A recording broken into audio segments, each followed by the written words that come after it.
देखो, पिछले एक महीने में 4 केसेस आए हैं। फोर्सफुल कन्वर्जन हो रही है, जो बच्चों को अगवा करके ले जाया जा रहा है उसके ऊपर ऐसा कानून बनना चाहिए। गन पॉइंट पे लड़की को घर से ले जाया जाता है, कोर्ट के अंदर माँ बाप को घुसने नहीं दिया जाता।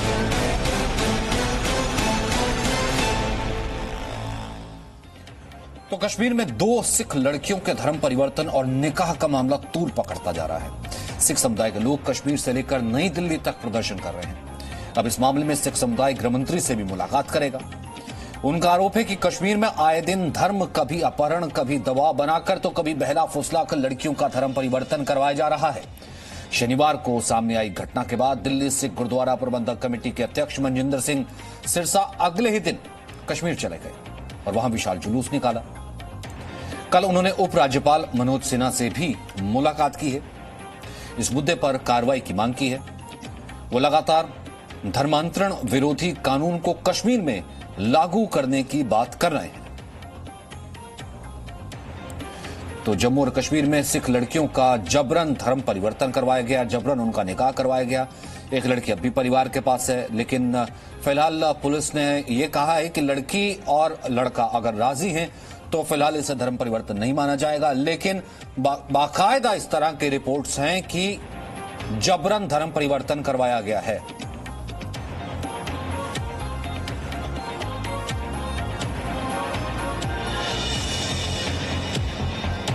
तो मनजिंदर सिंह सिरसा ने विरोध दर्ज किया। अगले दिन वो कश्मीर चले गए। उन्होंने मांग की कि जम्मू और कश्मीर में इस प्रकार के धर्मांतरण और निकाह को रोकने के लिए सख्त कानून बनाया जाए, जैसा यूपी में बनाया गया है। सिख माइनॉरिटीज हैं पूरे जम्मू कश्मीर में, हिंदू माइनॉरिटीज हैं जम्मू कश्मीर में। उस माइनॉरिटीज के अधिकार हिंदुओं को, सिखों को मिलने चाहिए। वहीं एक दल जम्मू कश्मीर के श्रीनगर में उपराज्यपाल मनोज सिन्हा से मिलने पहुंचा। श्रीनगर में एक सिख लड़की का निकाह करा जाने के मामले में अपनी शिकायत लेकर यह दल श्रीनगर पहुंचा। शुरुआत करते इस वक्त 10 बड़े अपडेट कौन कौन से इस पूरे मामले में अब तक आए हैं। कश्मीर धर्मांतरण मामले में कश्मीर में एक तो जबरन धर्म परिवर्तन का ही मामला सामने आया। इस मामले ने तूल पकड़ लिया। श्रीनगर से दिल्ली तक सिख समुदाय का प्रदर्शन सामने आया है। सिख समुदाय धर्मांतरण मामले में गृह मंत्री से मुलाकात करेगा। 2 सिख बेटियों का अपहरण और धर्म परिवर्तन का आरोप लगाया गया। बंदूक की नोक पर धर्म परिवर्तन का आरोप लगा। शिरोमणि गुरुद्वारा प्रबंधक कमेटी ने इस पूरे मुद्दे को उठाया और कल जम्मू और श्रीनगर में सिखों का विरोध प्रदर्शन भी हुआ। एसजीपीसी का उपराज्यपाल से मिलकर हस्तक्षेप की मांग की गई है। जबरन धर्म परिवर्तन बर्दाश्त नहीं किया जाएगा, यह मनजिंदर सिंह सिरसा ने कहा है कि बाकायदा अब कानून भी आना चाहिए। और एक सवाल और पूछा, जितनी कश्मीर की बड़ी पार्टियां हैं, या फिर वो एनसी हो या फिर पीडीपी हो, वो चुप क्यों है? क्या सिर्फ एक रस्म अदायगी या ट्वीट से काम चल जाएगा? तो कश्मीर में सिख बेटियों का क्या धर्मांतरण हो रहा है? आरोप तो फिलहाल ऐसे ही लग रहे हैं। सिरसा का आरोप है कि जम्मू कश्मीर में सिख लड़कियों का अपहरण और जबरन धर्मांतरण और जबरदस्ती निकाह करवाया जा रहा है। लड़की को माता पिता को सौंपा नहीं, जबरन उसका धर्म परिवर्तन करवाया गया। मनजिंदर सिंह सिरसा की मांग है कि राज्य में धर्मांतरण विरोधी कानून लगाया जाए, एमपी की तरह कानून लागू हो। दूसरे धर्म में शादी से पहले अभिभावक की मंजूरी जरूरी है, ना कि लड़की को डरा धमका के उसका धर्म परिवर्तन कर दिया जाए। मनजिंदर सिंह सिरसा ने क्या कहा? श्रीनगर के मौलाना, नेता, मुफ्ती सिख बेटियों के समर्थन में क्यों नहीं आगे आ रहे हैं? क्यों अब तक वो खामोश हैं? सीए के विरोध में मुस्लिम बेटियों का सिखों ने समर्थन किया था। सिख नाबालिग लड़कियों के जबरन निकाह रोकने के लिए कानून बनाया जाना चाहिए। अंतर धार्मिक विवाह के लिए अभिभावक की मंजूरी जरूरी हो और कश्मीर में लगातार सिख बेटियों का अपहरण करके धर्म परिवर्तन पर रोक लगाई जाए। जम्मू कश्मीर में उत्तर प्रदेश और मध्य प्रदेश की तरह कानून है।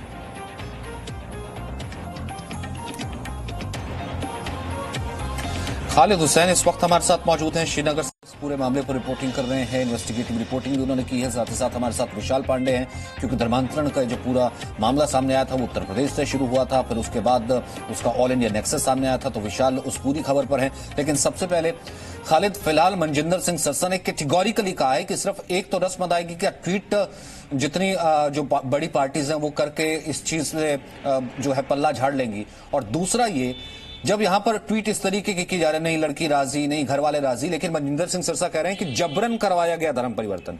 लड़की अब राजी क्या, जब पेरेंट्स की मंजूरी नहीं थी इसलिए कानून आना चाहिए। इस वक्त इस पूरे मामले में चल क्या रहा है?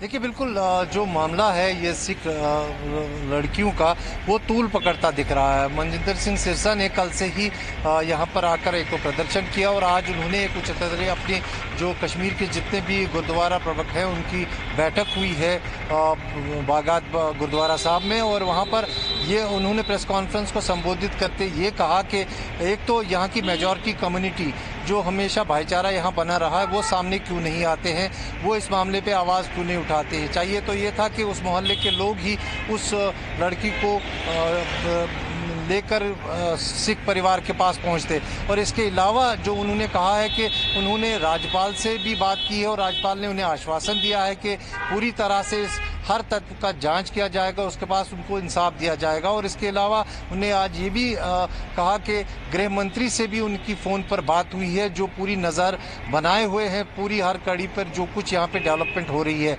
और इसके अलावा वो अभी कुछ ही देर में चीफ जस्टिस जो है जम्मू कश्मीर की उनसे भी भेंट कर रहे हैं, क्योंकि उनका आरोप है कि जुडिशरी में जो कुछ लोकल जज हैं उन्होंने जो फैसला दिया है, जब पुलिस के पास कंप्लेंट आई कि एक सिख लड़की जो है वो किडनैप हुई है, तो पुलिस का कहना है कि उन्होंने दोनों को, उस लड़के को और लड़की को पकड़कर कोर्ट के सामने पेश किया और कोर्ट ने वहां पर उसकी कस्टडी जो है वो जो लड़का था उसको दे दी, जिससे वो बताया जा रहा है कि उसकी शादी हुई है।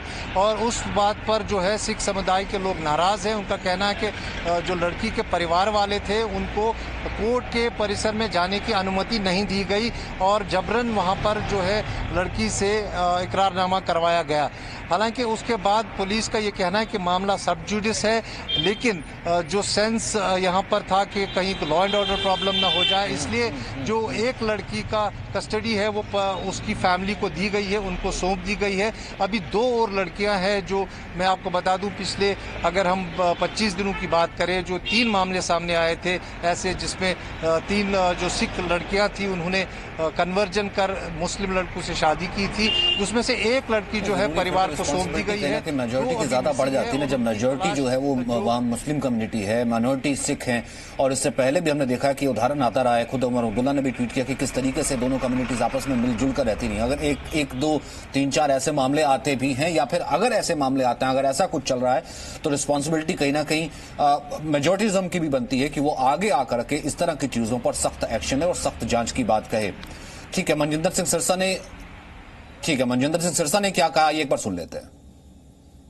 एक 18 साल 1 महीने की बेटी को कोर्ट में पेश किया जाता है, एक अधेड़े के साथ ये दिखाया जाता है, शादी जो पहले से शादीशुदा है जिसके बच्चे हैं, और उसको कोर्ट भी मान लेती कि हाँ बिल्कुल ठीक है। तो अब गन पॉइंट पे लड़की को घर से ले जाया जाता है, कोर्ट के अंदर माँ बाप को घुसने नहीं दिया जाता। बकायदा लोकल जज ऑर्डर करता है कि लड़की के माँ बाप जो है वो कोर्ट में नहीं आएंगे, लड़के के रिश्तेदार कोर्ट में आएंगे।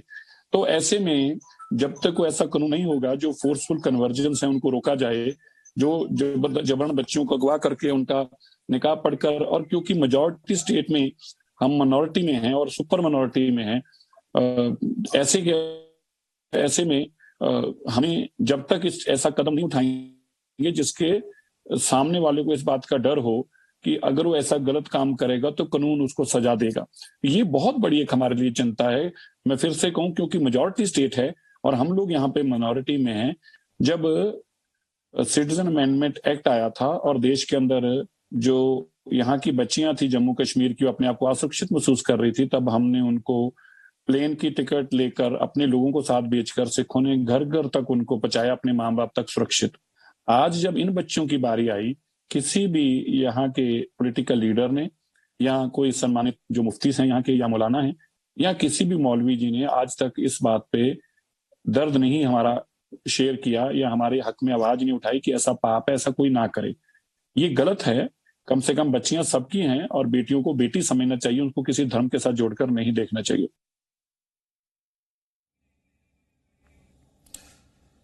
तो फिलहाल यूपी में धर्मांतरण का भी घिनौना खेल लगातार जारी है।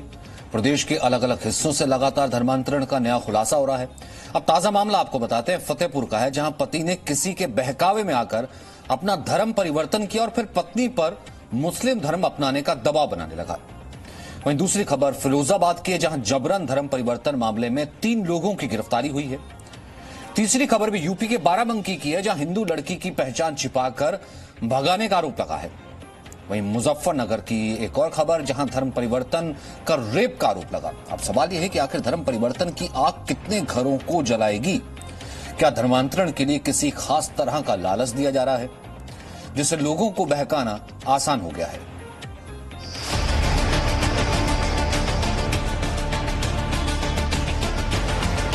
यूपी में धर्मांतरण वाली सोच की जड़ न जाने कहां तक फैली है। प्रदेश में अलग अलग जगहों से लगातार इससे जुड़े मामले सामने आ रहे हैं। ताजा मामला यूपी के फतेहपुर जिले का है, जहां एक पत्नी ने अपने पति पर इस्लाम धर्म अपनाने के लिए दबाव डालने का आरोप लगाया है। लेकिन धर्मांतरण के पीछे की पूरी कहानी जानकर आप भी हैरान रह जाएंगे। फतेहपुर जिले के खकरेखू थाना क्षेत्र का एक गांव है पुरमई। यहाँ रहने वाली पूनम सोनकर का कहना है कि उसका पति विजय सोनकर जबरन उस पर इस्लाम धर्म अपनाने का दबाव बना रहा है। नाम सुनकर आप भी हैरान हो गए होंगे कि विजय सोनकर भला ऐसा क्यों कर रहा है, तो इसके पीछे की पूरी कहानी जान लीजिए।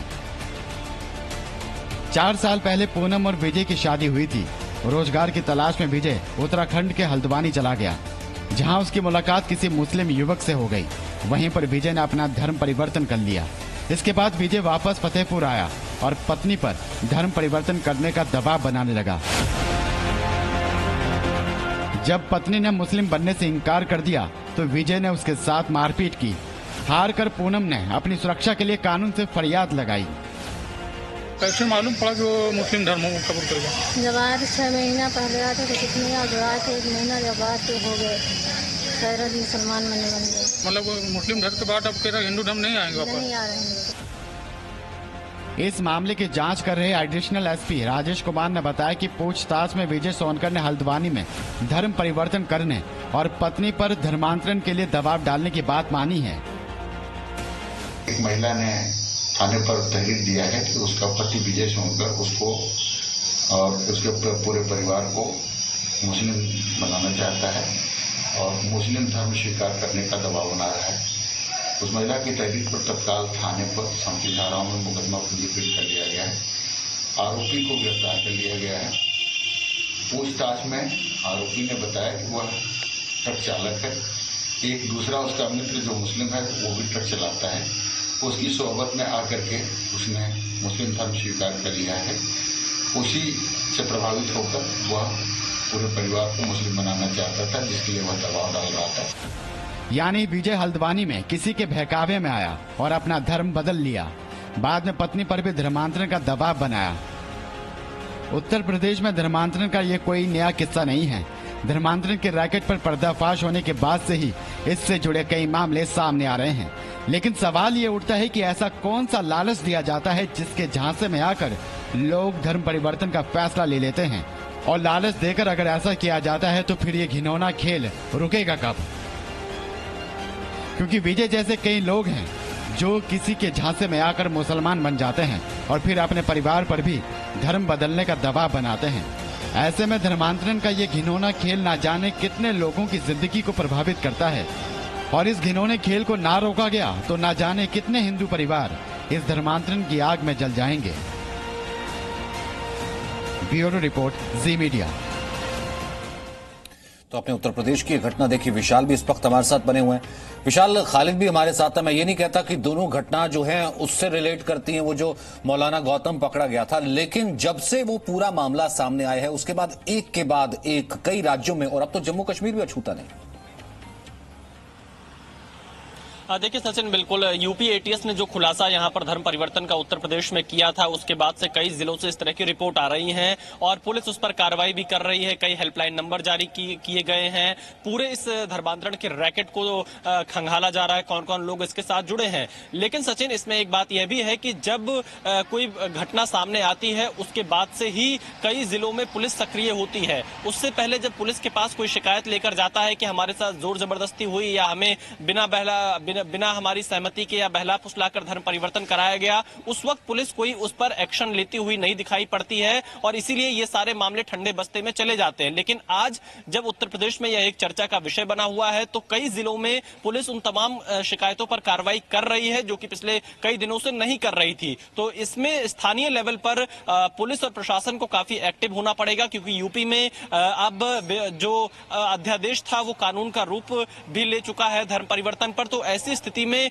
जो नियम कानून है उसके मुताबिक पुलिस और प्रशासन को फैसले करने होंगे और उसमें जो लोग पीड़ित उनके पास शिकायत लेकर आते हैं उनको इधर उधर भटकाने की बजाय अगर समय रहते उस पर कार्रवाई करे तो ऐसी घटनाओं पर रोक लग सकती है। सचिन, लेकिन एक चीज और जरूरी हो जाती है ना विशाल, की अगर यहां पर देखिए जम्मू कश्मीर का एक मामला आया, मनजिंदर सिंह सिरसा पहुंच गए और उनका ये कहना है कि देखिए पेरेंट्स के मिलने की इजाजत नहीं दी जाती और जो सेशन जज है वो वापस भेज देते हैं परिवार के साथ रहने के लिए लड़की को, यानी कि वो जो मैरिड परिवार होता है उसके साथ रहने के लिए।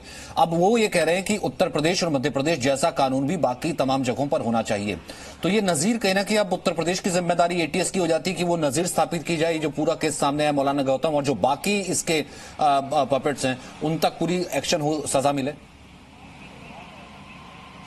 देखिए सचिन, बिल्कुल, और यूपी पुलिस इस पर काम भी कर रही है, कई लोगों से पूछताछ भी कर रही है, जिन लोगों के नाम लिए हैं उनके घरों तक भी पहुंच रही है, कुछ पीड़ितों के बयान भी यूपी पुलिस यहां पर दर्ज कर रही है और ये कोशिश की जा रही है कि इसका पूरा सच सामने आए। क्योंकि यूपी पुलिस ने प्रेस कॉन्फ्रेंस में कहा था कि आईएसआई और विदेशी फंडिंग भी इन तमाम केसेस में सामने आ रही है, जिसके बाद जांच का दायरा और ज्यादा बढ़ाया गया है। केंद्रीय एजेंसियां भी इस जांच में शामिल हो रही हैं। तो ऐसी स्थिति में एक नजीर जरूर उत्तर प्रदेश पेश करेगा, लेकिन यह नजीर तभी पेश हो पाएगी जब इसके तह तक जाए और जो स्थानीय लेवल पर शिकायतें आती हैं, सूचनाएं आती हैं, उस पर कार्रवाई करे। उन शिकायतों को जो लोकल पुलिस होती है वो दबाकर ना बैठ जाए। सचिन, जाहिर सी बात है। बहुत बहुत शुक्रिया विशाल फिलहाल इस बातचीत के लिए। तो कुल मिलाकर के जो लोकल लेवल पर जो एक्शन है वो जरूर किया जाना चाहिए, जिस तरीके से विशाल ने कहा, और साथ ही साथ खालिद का भी यही कहना था और मनजिंदर सिंह सिरसा का भी यही कहना था कि फिलहाल बहुत जरूरी है कि ऑल इंडिया स्तर पर, और लगातार जी न्यूज अब जब से इस मामले की इन्वेस्टिगेशन कर रहे हैं कहते आए हैं